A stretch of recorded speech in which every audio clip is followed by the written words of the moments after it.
Hello everyone, welcome to the Alrasta channel. So today we're going to tell spoilers for episode 155 in the SwallowedStar series based on the novel story. Remember, this is just a novel version. If there are differences in the story in the series, please understand, guys. Okay, instead of being curious, let's watch the video until it's finished.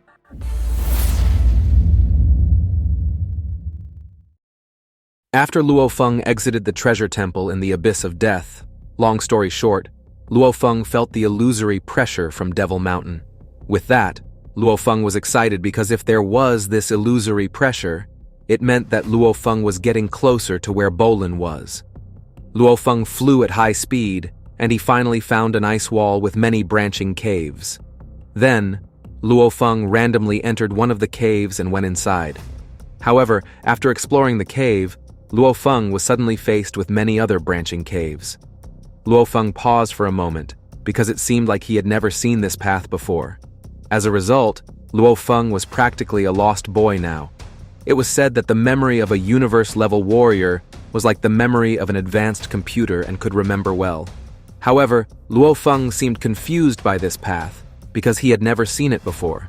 Since Luo Feng wanted to help his friends immediately, he was forced to randomly select a cave and fly into the cave. Not long after, suddenly a warrior that seemed to be blocking Luo Feng's path, which the warrior was likely a Devil Mountain native. Upon seeing Luo Feng's presence, the warrior immediately darted towards Luo Feng to attack him. However, Luo Feng's speed was extremely fast and managed to dodge the warrior's attack. Then quickly, Luo Feng was seen turning around and attacking the warrior. With great speed, Luo Feng managed to defeat him. After successfully defeating the warrior, Luo Feng immediately checked the AI possessed by the local warrior. However, this local warrior did not have an AI like Babata, which was when Luo Feng intended to take the map used by the warrior so that Luo Feng could find Bolan easily. Then, since Luo Feng could not use his true identity, he quickly changed his form to resemble the local warrior in Devil Mountain, who had 2 horns on his head. Well, after that, Luo Feng set off down Devil Mountain once again. Luo Feng seemed quite confused as this path he was traveling seemed like he had never seen it before, and the devil illusion pressure was very strong. Fortunately, Luo Feng had the mental strength of a peak World Master level warrior, even close to the immortal level. Otherwise, Luo Feng would have become a zombie or gone mad. As explained earlier, this Devil Mountain was a kind of maze with many branching caves.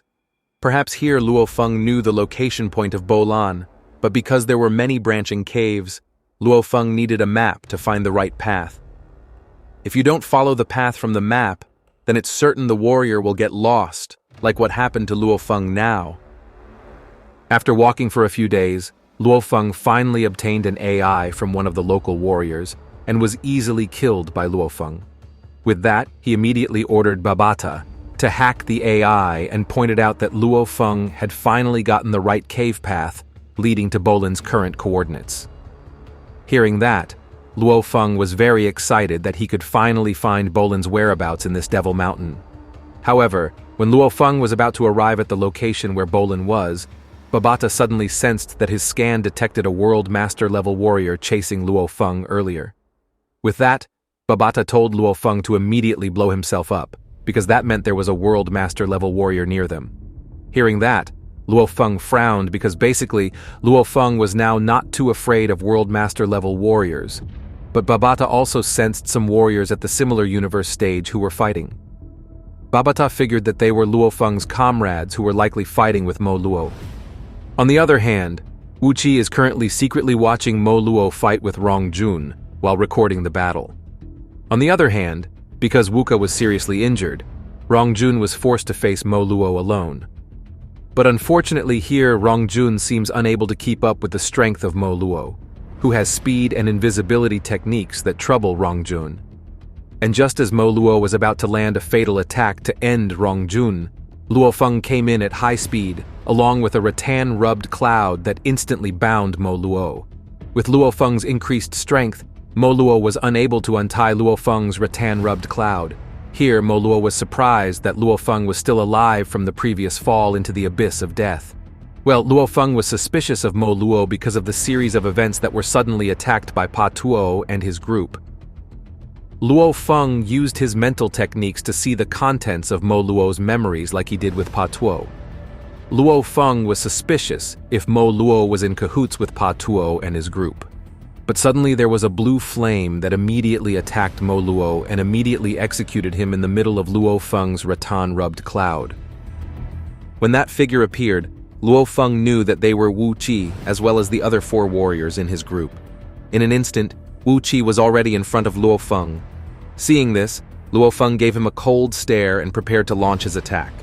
Luo Feng then switched modes with Moshe's clone body to face Wu Qi and the other 2 World Master warriors, and the next battle was inevitable. In the other direction, when Wuka and Bolan, who were injured, saw several World Master and Domain Master warriors, they tried to get up to help Luo Feng, who seemed to be having trouble facing them. But when one of Po Yu's men saw Bolan, who was still alive, he took the initiative to execute Bolan at that very moment. But Wuka quickly stood up and saved Bolan. But not for long. One of the other Domain Master warriors came to confront Bolan and Wuka, and a one-sided battle broke out. Long story short, after the battle, Bolan and Wuka were in a state of distress. Other members of the Virtual Universe Company came to the place and helped Bolan and the others.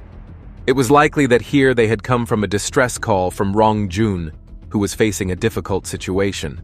In the other direction, Luo Feng and Rong Jun, who were facing 3 World Masters, Luo Feng here could not overcome the 3 of them together and could only survive the attacks together.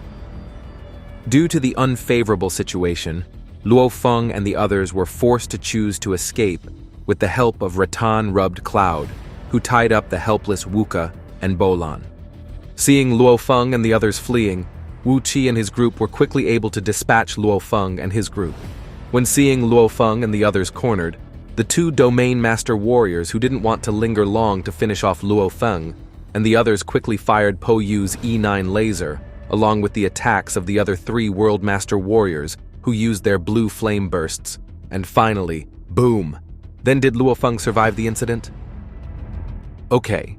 On the other hand, I will explain that the reason why Po Yu has a grudge against Emperor Zhenyan is because of the possibility that Emperor Zhenyan once had a special relationship with Po Yu's sister.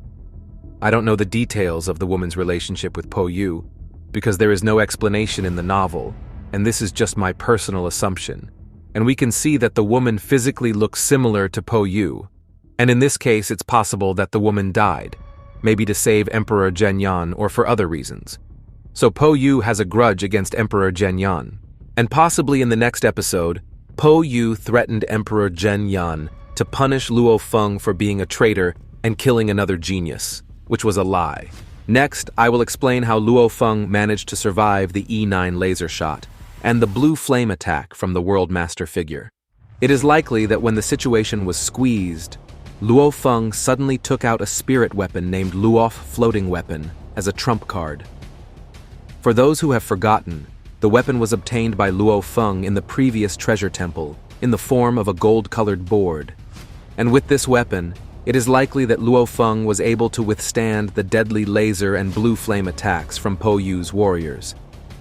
Seeing the value of the weapon, it was possible that Luo Feng could kill them all at once, or it could be that Luo Feng and the others managed to escape with the golden plank weapon. And, for the explanation of the writing on the cave wall, it was probably the location where Bolan learned something like origin law techniques, or understanding.